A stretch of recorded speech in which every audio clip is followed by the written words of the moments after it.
Welcome to the National Security Alert, brought to you by the Citizens Commission on National Security. Now here's your host, Roger Aronoff. Thank you, Don. Great to be with you all today. We've got a terrific guest, Tom Homan, who I will introduce in a minute. Let me just tell you a little bit about us.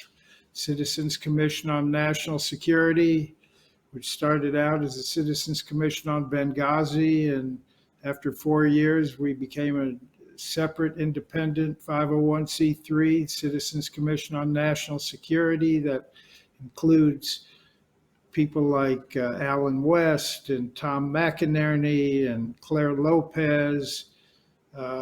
We had numerous people. Please check our website, ccnationalsecurity.org. You can see all of our members and read all about us. We are a national security watchdog organization, and we monitor and report on and contact people, and we're doing a lot more things recently and very soon.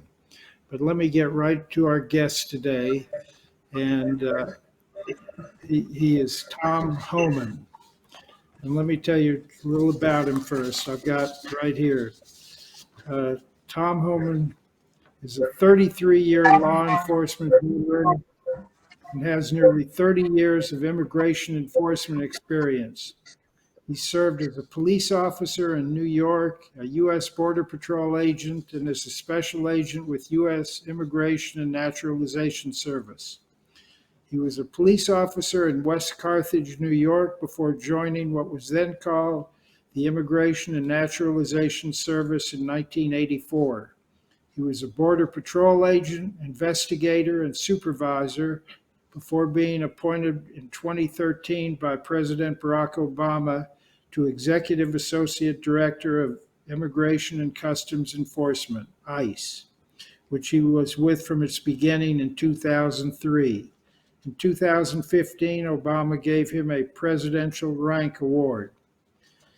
Homan has a bachelor's degree in criminal justice. President Trump appointed Homan as the new acting director of ICE in January of 2017. These days, you'll find him mainly as an analyst and commentator on these subjects on Fox News. In July 2019, he testified before the House Oversight Committee regarding the Trump administration's family separation policy.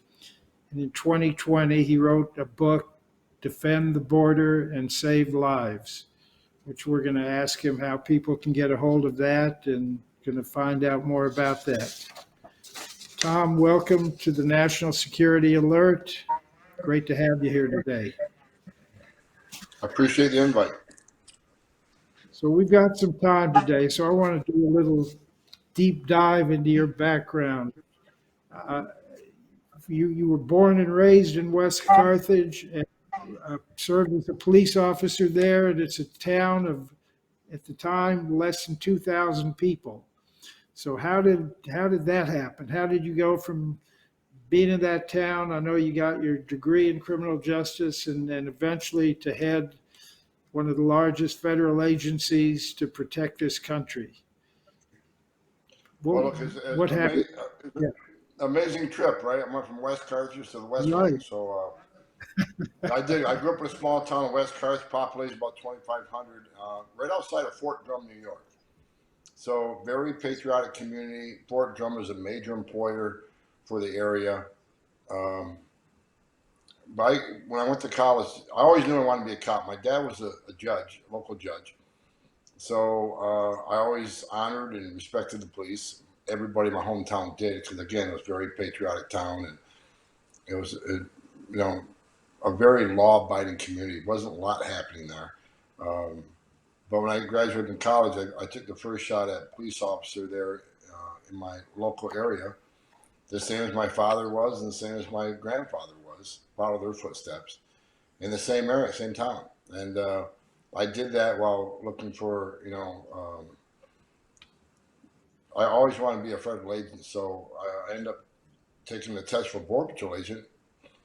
in 1984, and I was hired, and I went from New York all the way to California, to the San Diego sector. I was assigned in Campo, California. It's on top of a mountain. Most of the patrol we had up there was backcountry sign cut, a lot of drug seizures up there. So I spent 5 years in the Border Patrol. Then I became a special agent. So it's kind of like the police department. You started as a uniform and you became a detective. The same with them. You started out in uniform Border Patrol, and I became a special agent. I transferred to Phoenix, Arizona. And from there, I just climbed the ranks one at a time. My biggest honor, accomplishment, in my opinion, is I'm the first director of ICE that actually came up through the ranks. I mean, President Trump selected me for that position, nominated me for that position.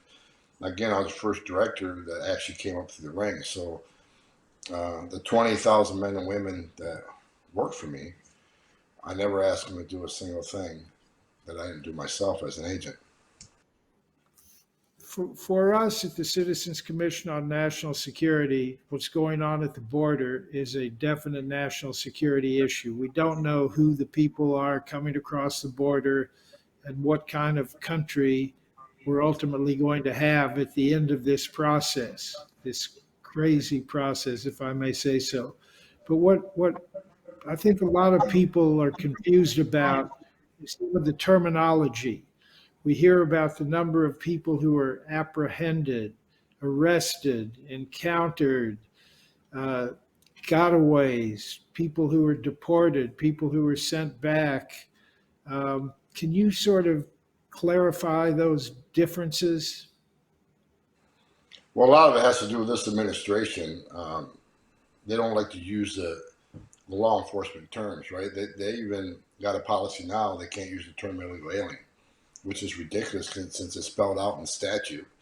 It's in the law. It's in Title 8 of the United States Code that Congress enacted, passed, and signed by the president, but we're not supposed to use those terms.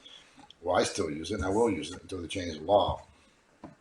But on the border, they talk about encounters. These are people that cross the border, and the Border Patrol encounters them.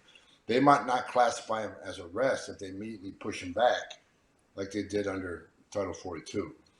Arrests are those actually taken taken into custody and processed. But here's the issue. You're exactly right. This is a huge national security issue. I've said for a long time. I don't care what your opinion is on illegal immigration, but when this administration opened the border up, they caused this immigration crisis of historic numbers. We've never seen numbers like this before. They've already hit 2 million encounters this fiscal year. And by the end of the year, we got 2 months ago, you can probably see 2.4, 2.5 encounters, 2.4, 2.5 illegal crossings into the United States. That blows last year's numbers away, which is 1.7, which was an historic high. So we're making another record, another historic high this year. It's only getting worse. What makes this a huge national security issue, and I'm pushing it. I say, I don't care what your opinion is on illegal immigration, but when you cause this many people to cross the United States illegally, you're overwhelmed as the Border Patrol. So right now, up to 70% of Border Patrol agents are no longer on patrol. They're in facilities processing people, changing diapers, making baby formula, making bus runs, airport runs, hospital runs. 70% in some sectors. For instance, when you had the 15,000 Haitians on the bridge in Del Rio a few months ago, they pulled every agent in that sector in to process and take care of these people. There was 224 miles of border wide open. So this creates a huge national security issue. The cartels know when the border is not being guarded. If they want to move criminals, drugs, women for sex trafficking, or no-inspected terrorists, they control our southern border. And that's just not my opinion. Several chief patrol agents who are currently on the job have told me they have lost operational control of the border. The Mexican cartels control our border. The way I say that is because they decide when they send a group of 100 or 200 family units to one area, they decide when and where that happens. Because when the Border Patrol all respond to that humanitarian crisis, they leave a wide part of the border open. And that's when the cartels move the fentanyl and the bad people across. The reason I say this is such a huge national security issue is not only because 70% of Border Patrol agents are no longer in line, so anybody can enter the country, The other issue is Border Patrol's arrested so far 66 known suspected terrorists off the FBI screening database. That doesn't mean they're terrorists. It means there's some derogatory information that needs to be investigated further, but they could be. And having derogatory information in their background should be concern of every American that these people are trying to get in the country. That concerns me. But they've been arrested. Terrorists don't want to be arrested. They're trained how to evade law enforcement. What concerns me is since Joe Biden became president, we have 900,000 gotaways. What does that mean? Gotaways are people that enter the country illegally and weren't arrested, weren't encountered. So they weren't fingerprinted, they weren't vetted, they got in and got away. Where does that number come from? Well, it's a known number because it's based on camera traffic, drone traffic, and sensor traffic. They're on recording. But Border Patrol couldn't respond to apprehend them because they're too busy. Like I said, 70% are off the line. 900,000 gotaways. Border Patrol has arrested people from 161 different countries. Many of these countries are sponsors of terrorism. So if you think for a moment, how many of the 900,000 that crossed the border so far and got away since Joe Biden's become president, how many of them are known suspected terrorists? If anybody thinks it's zero, then they're ignorant to the facts. They've arrested 66. We got over 900,000 gotaways. By the end of this fiscal year, we'll have over 1 million gotaways. Now, why are they not turning themselves over to the Border Patrol like many others are to claim asylum? Well, there's a reason why. They don't want their fingerprints taken. They don't want to have record checks done on them. These are criminals. These are drug smugglers. And God help us, I truly believe there's some known suspected terrorists across the border. I can't tell you how many. Someday we're going to find out. So I've been preaching, whether it's on the network, whether it's during my speeches, regardless of what your immigration stance is, when 70% of the border takes off the line, that's when the drugs flow in. It's not a coincidence you have record fentanyl overdose deaths, the same you have record illegal immigration. We got COVID coming across the border. You got TB coming across the border, measles, chickenpox. A lot of the ICE facilities are cohorted for illnesses. But known suspected terrorists that can cross this border is my deepest concern. And I'll add this. After 9/11, we created a lot of databases. A lot of you folks understand this. We created no-fly lists. We created the FBI screening database. We got the visa security program, which I oversaw as the ICE director. I can tell you, since the visa security program has been in place, we prevented thousands of people with derogatory information in their background from getting a visa come to this country. What are those systems worth now? My opinion is they're less useful because of one reason. Why would a known terrorist put himself in a position to apply for a visa or try to get a plane ticket knowing he's going to be vetted to numerous databases? Why would I want to put myself at risk like that if I'm a known suspected terrorist? Well, I'm going to simply get to Mexico, cross the border illegally like 900,000 others did, pay the cartels extra money, say, okay, I don't want to turn myself some Border Patrol agents. I want to be a part of that group you send to the unprotected border when you send these family groups over here and get into the United States. No arrest, no fingerprints, no vetting, they're here. That scares the hell out of me. Yeah, well, I think it should, and it raises questions. What could they possibly be thinking? I know what they tell us. Mayorkas assures us that the border is under control. They also talk about being humane, as where Trump wasn't. What do you see as their motive? A lot of people suggest it's to bring in future voters. Others to just you know overcrowd the system where we just can't control what's going on in this country, and the crime is incredible. I just was reading a statistic that between June 1st, 2011 and July 31st, 2022, in Texas alone, they've imprisoned 376,000 criminal aliens. 259,000 of them were definitely illegal aliens. So you think about the victims of those crimes and how many crimes did they each commit before they finally were brought into the system there. So what is going on here in your view? Well, I can tell you that based on historical data, I've done this for almost 35 years. between 20 and 24%. That's the average. 20 to 24% of everybody Border Patrol arrests have a prior criminal history. Either they're here already and got deported, or here and went back home, now they're coming back. So when you consider a minimum of 20%, 1 out of every 5 is already convicted criminal when they come across the border. I mean, just this last fiscal year, they've arrested over 60 people trying to come in the country that has a homicide conviction. So the criminal element is definitely coming across the border. President Trump was not wrong. He says a lot of these people coming across the border are very bad people. They are. A lot of gang members pose as an unaccompanied alien child. They're actually 19, 20. They claim to be 17. When no evidence, no proof, is, you know, many times they're taken in as either a family member or unaccompanied alien child, but they're a gang member coming here to do criminal activity, such as MS-13. And an example of that, when I was ICE director, we did Operation Matador in New York City. We arrested about 500 criminal gang members in New York, Long Island mostly. And 42% of those people we arrested entered the country claiming to be a part of a family group or an unaccompanied alien child, when in fact they were an adult criminal. So they allow them to play the system. But the issue with the criminals, we could be a lot more effective with those in the country illegally that commit crimes if we didn't have sanctuary city policies.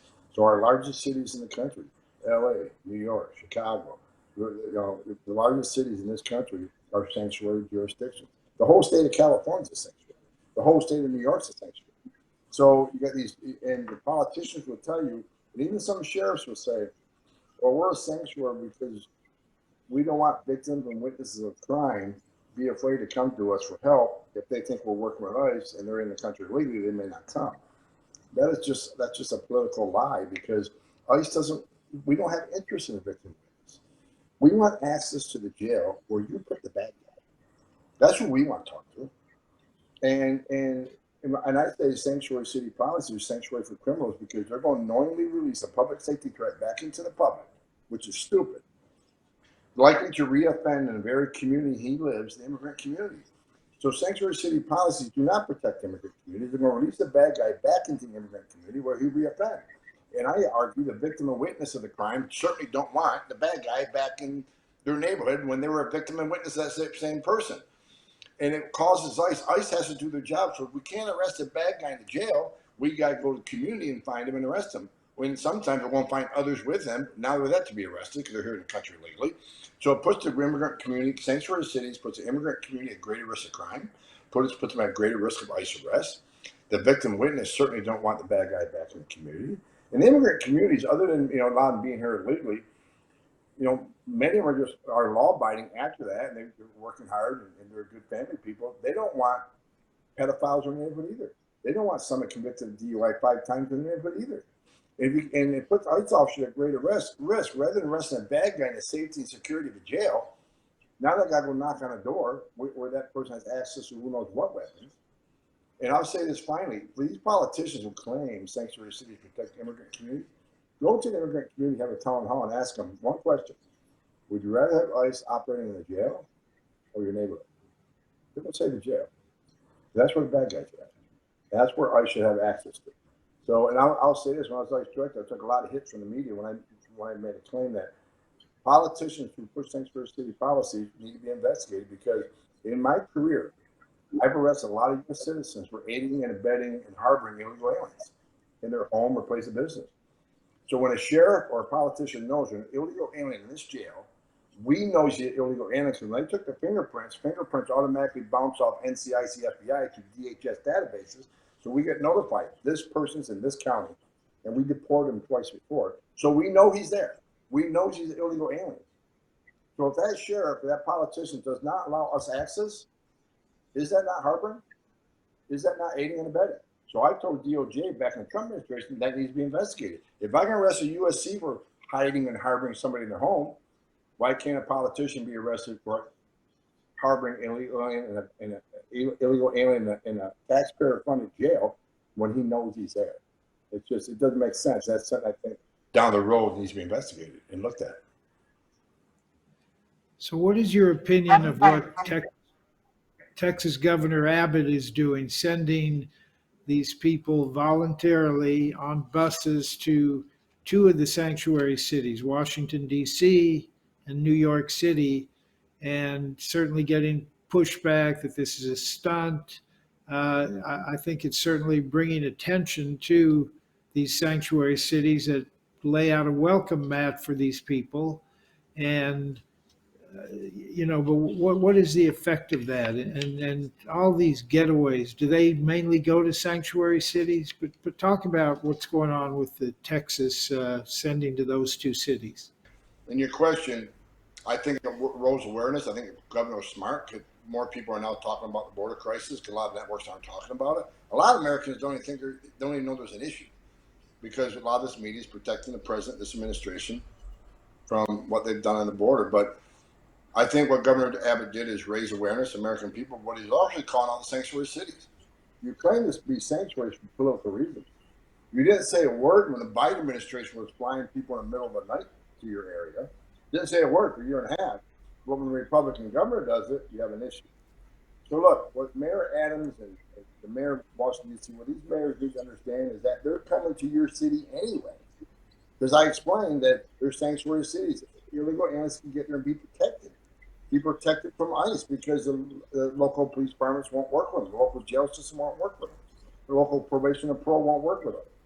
So a lot of aliens go to sanctuary cities so they can live comfortably and not have the fear of ICE being turned over to us. They can even commit a crime and get arrested, and once they get done doing their time, get released back in the community, and the local authorities aren't going to notify ICE that they're released. And so they're coming to the community anyway, especially like New York. Take New York, for example. You'll be protected because it's a sanctuary city. They don't work with ICE. You can get a driver's license in New York as an illegal alien. They have a legal defense fund in New York where they'll actually give you money to help fight your immigration case. They just passed a law there that's fortunately been overturned by the judge so illegal aliens can vote. Why the hell wouldn't you go to New York City? So, these sanctuary cities, if you're getting sick and tired of buses, I would say this. Number one, end your sanctuary city policies because they're coming to your sanctuary anyways. Either a bus driver or on their own. And plus, both of these cities have huge crime waves right now, huge crime surges. Are they doing everything they can to decrease the crime in their neighborhoods? No, because every illegal alien gets arrested for a crime is released rather than being deported.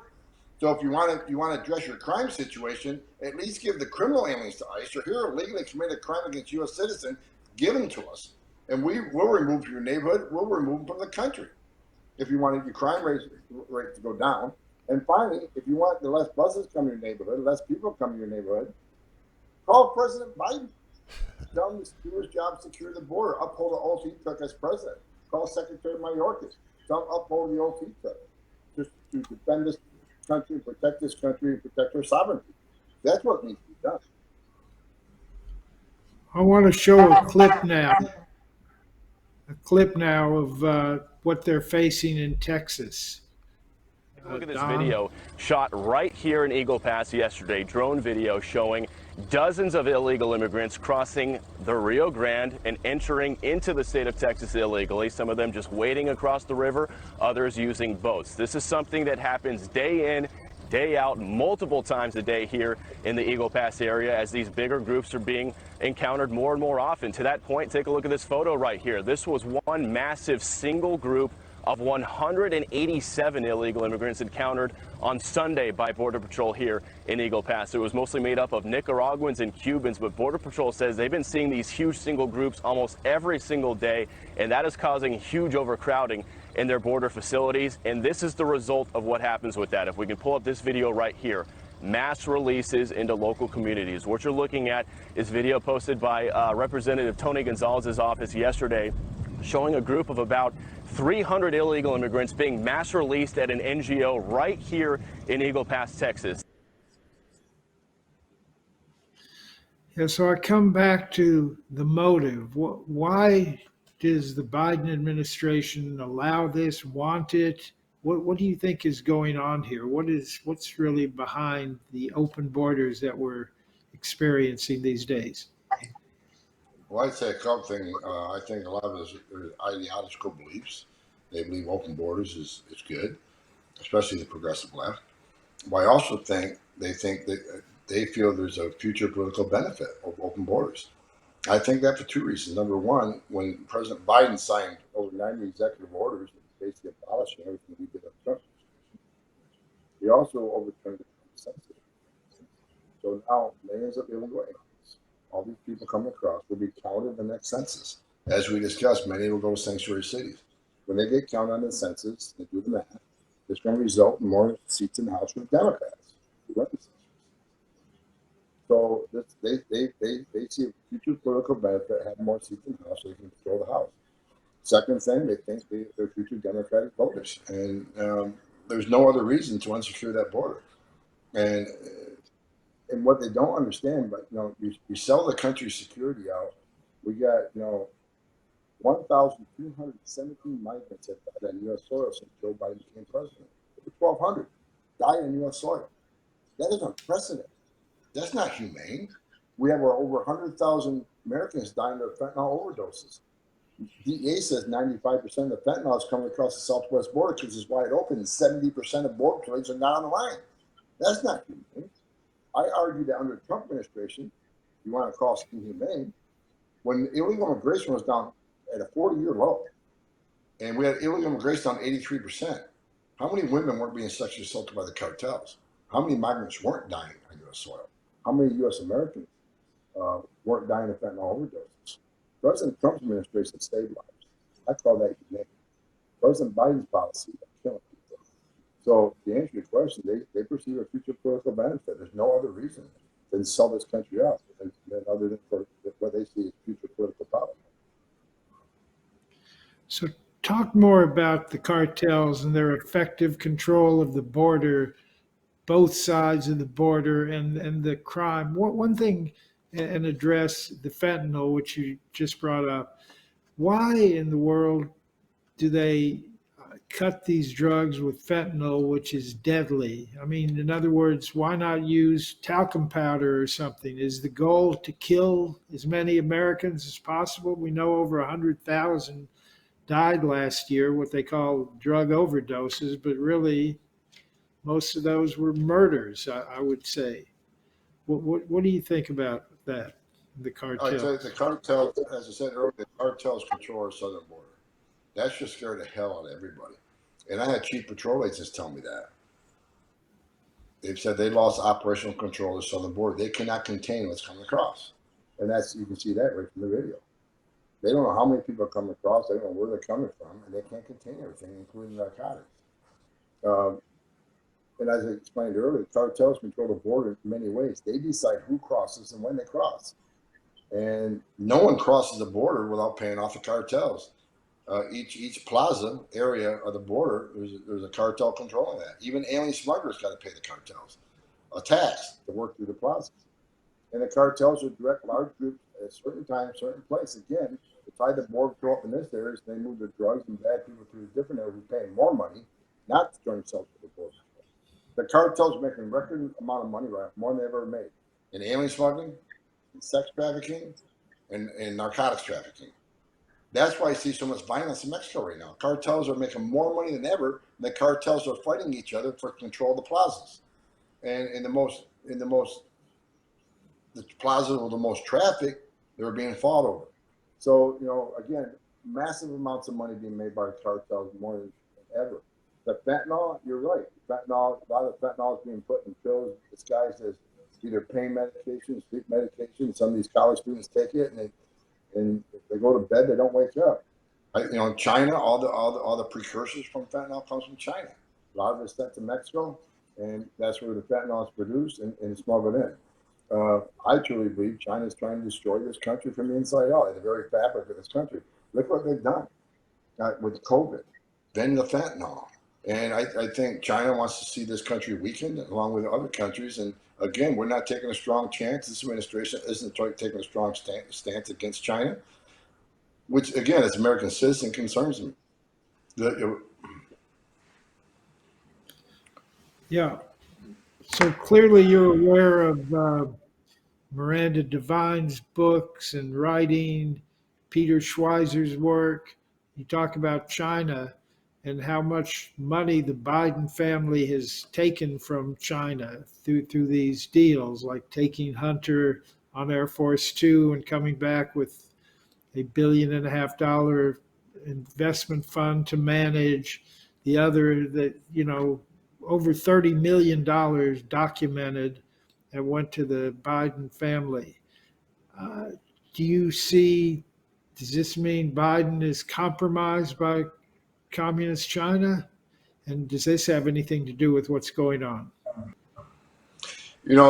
I think this administration and people in the administration need to be investigated by the Bureau and see if they are compromised.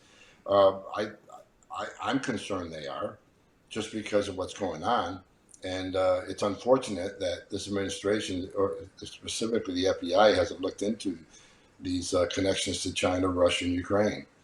But I think it's been noted numerous times that the Bureau, the FBI, it's been politicized, and I'd say that I don't think the workforce, the men and women out there doing the work, I think the upper management, the leadership, is preventing investigations of people who may be political friends. But I haven't really got into that issue because I'm an immigration border guy. But from what I've seen, what I've read, I'm concerned that there's some people in this administration are compromised, and it needs to be investigated. There's enough information out there now that there's no reason not to be investigated. And my hope is that the Republicans will take back the House and the Senate and actually have investigations on these relationships that put this country at great risk. And I truly believe that's going to happen. I've talked to a lot of members of Congress. I think that's your plan. And it's not a politicization. It's actual criminal investigation into solid information that there's relationships that are illegal and that have resulted in a danger to this community. So I go to bed every night hoping we take back the House and Senate. And I tell you what, we need to take back the White House too. Because when you jump back to immigration, people say, well, just we take back House and Senate, the border will be better. No, it won't. As long as Joe Biden has the executive pen, he's going to continue, down this road of open borders, selling out to progressive left. So, in you answer your question, my personal opinion, I think some people are compromised, and it needs to be investigated, but it won't be investigated until we take control of the House. And I've talked to members of the House who plan on doing that day one. I've told the House they need to impeach the Secretary Mayorkas. He has violated the oath he took. He knows the information we talked about, the national security risk. He has the same information I have. He knows it's a huge national security issue. He knows terrorists have entered this country. He knows they've arrested 66. He knows some of those terrorists have been inadvertently released. He knows Afghanistan vetting was all messed up, and there's terrorists, got through that. At what point does he, as the Secretary of Homeland Security, go to the White House and say, look, I'm your Secretary of Homeland Security. I can no longer support your open borders agenda and what you're doing because this puts the country at great risk of terrorism attacks. If he had any integrity at all, he would do that and resign, quit, and come to Congress and tell Congress the truth instead of keep telling Congress the border's secure, borders closed, everything's good. It's just the man has violated his oath of office. He lied under oath. He committed perjury in front of Congress, and he's held accountable.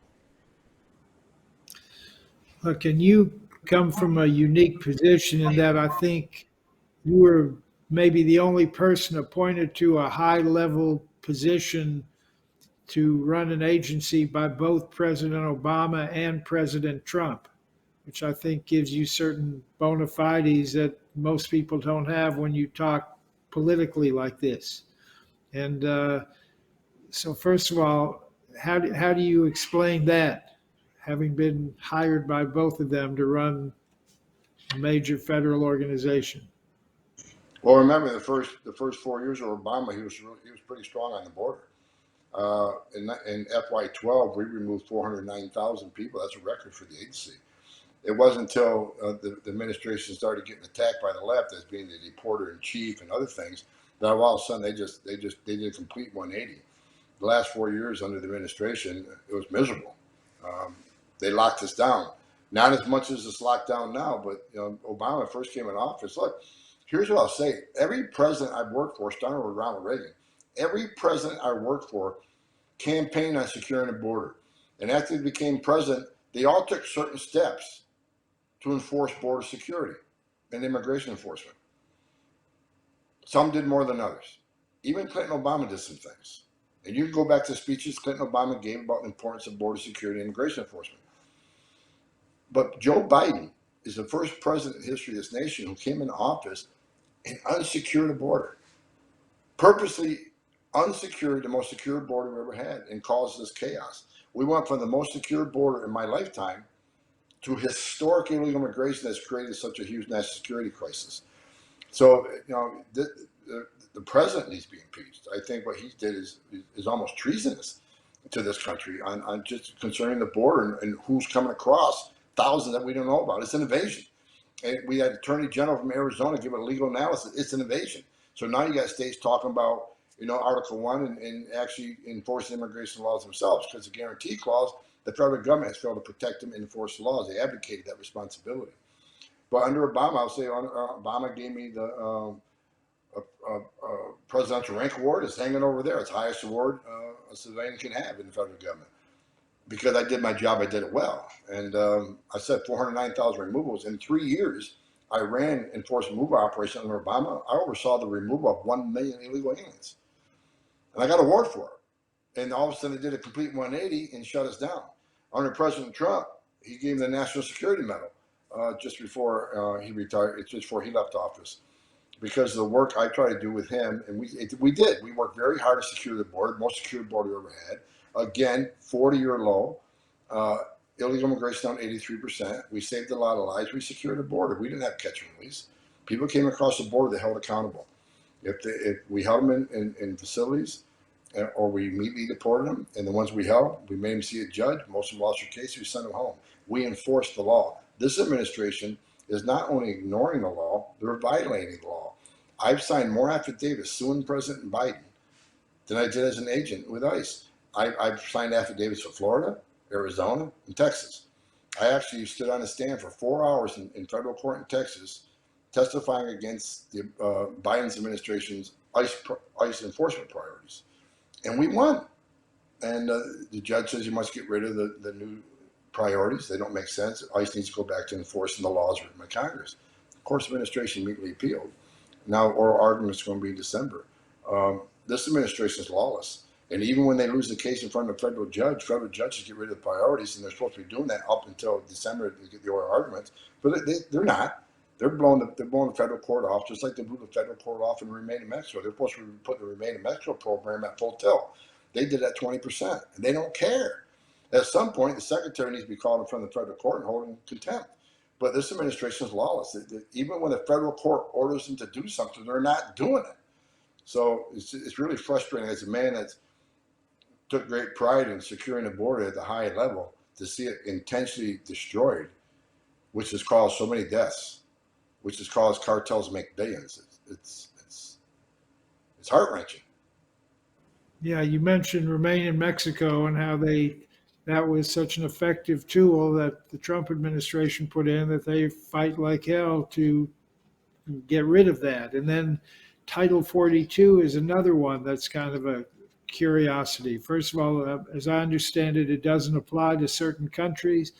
But second of all, it's discretionary. So why do we have any confidence that the Biden administration is trying to keep people out using Title 42? So It was a joke. Under President Trump, Title 42 meant something. Everybody was kept out. But under Biden, right away, family units were exempt. Certain countries were exempt. They didn't speak Spanish. They didn't want to send back to Mexico not speaking Spanish. UACs were exempt. Title 42, they only sent back maybe about 30% who they could have sent back. Again, ignoring the federal court. Title 42 is an immigration policy. It's a public health policy. And this comes from an administration who knowingly has released thousands of COVID positive people in the country. Knowingly released thousands. We know that for a fact. I got a call from Border Patrol agent not too long ago that he made an arrest, and the guy had a prior conviction for murder, but he tested positive for COVID. He was ordered to release him because they didn't want him in a facility with COVID. So they released a convicted murderer to the street because he had COVID. We know the local communities in Texas and Arizona have said they've dealt with thousands of COVID cases being released from the border. So they're saying they're enforcing Title 42 is a joke. It's another lie told by the administration. Under the Trump administration, 100% lockdown. Under this administration, they had so many carve-outs that didn't mean anything anymore. So how much do you blame the media? I know you mentioned Fox and Newsmax and some of the online networks I know as well, but for basically enabling the Biden administration to get away with this on issues like family separation, things like that, that they were all over Trump about. And but talk about, put on your media watchdog hat for a minute and tell me how the media covers this issue. Well, Fox covers it very well. I work with Fox, and I'm proud to be affiliated with Fox because they let me say what I want, and I speak the truth. When I was ICE director, I did media interviews with most all networks, and many of the networks would take your interview and they cut and splice it. So when they aired it, you were saying things you didn't say. A lot of the media outlets I didn't trust. Fox, when I was ICE director, always let me say what I wanted to say. They didn't, and they aired it from start to finish. So I had a lot of faith in Fox. So when I retired, I became a contributor with them. It's a great network. A lot of the media, most of the media, won't even talk about the border crisis. And when they do, it's about people escaping, the asylum seekers. Like this is their right to claim asylum. But what they don't tell you is what I told you earlier: 90% don't qualify. 90% aren't escaping fear and persecution. Homeland, they're coming here for a better life. You can make more money and support their families. I get that. I understand that. But that's not asylum. So it's a real trigger when I say 9 out of 10 Central Americans who claim asylum at the border never get relief because they don't qualify or they don't show up. That's what media, so they say they're asylum seekers. These people are, escaping fear and persecution. No, they're not. They're coming here for economic reasons. If you watch all the times Fox interview these migrants at the border, they're always talking about coming here and getting a job and supporting their families. And a lot of these caravans are carrying flags of their homeland. I don't know any, someone being persecuted is going to carry the flag of the country that persecuted them.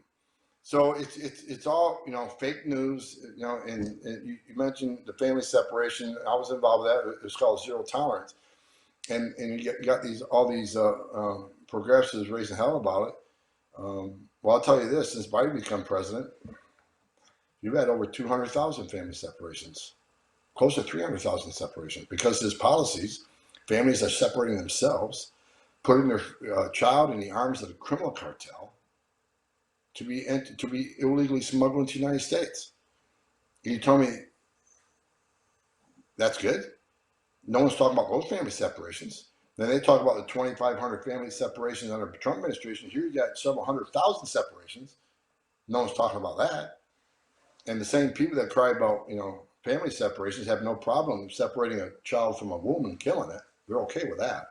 So, zero tolerance was meant to try to save lives. People were dying. 31% of women get sexually assaulted making that journey. Zero tolerance is about maybe if we charge the parents with a crime of illegal entry, maybe if we threaten prosecution in jail, they'll stop coming and putting their families in danger like that.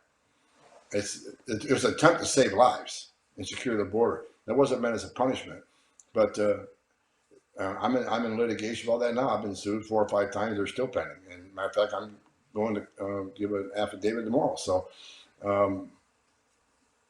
zero tolerance was meant to try to save lives and save women from being sexually assaulted.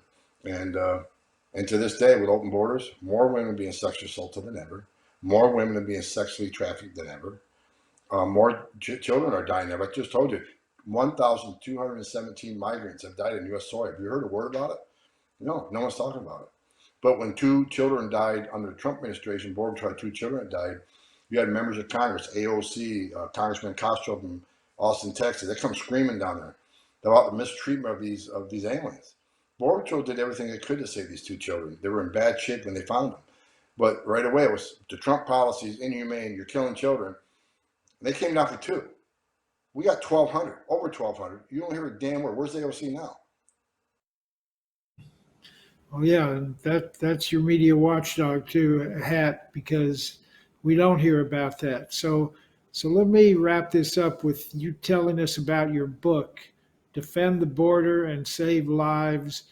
What points you want to get across from the book, and then you've been so generous with your time here today, and then give us some closing thoughts and tell how they can get your book, how they can follow you on social media, and any other thoughts that you have at this point.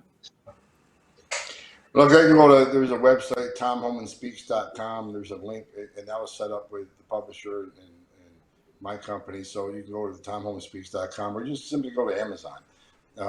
That's where most of the books are sold. There's also, right now we're filming a documentary on that book, and hopefully a movie on the book, being done by United West out of Florida. You can also go to their site, unitedwest.org, and you can get the book there and actually look at the documentary they're doing on the book. I actually just got back from Texas. We filmed a lot.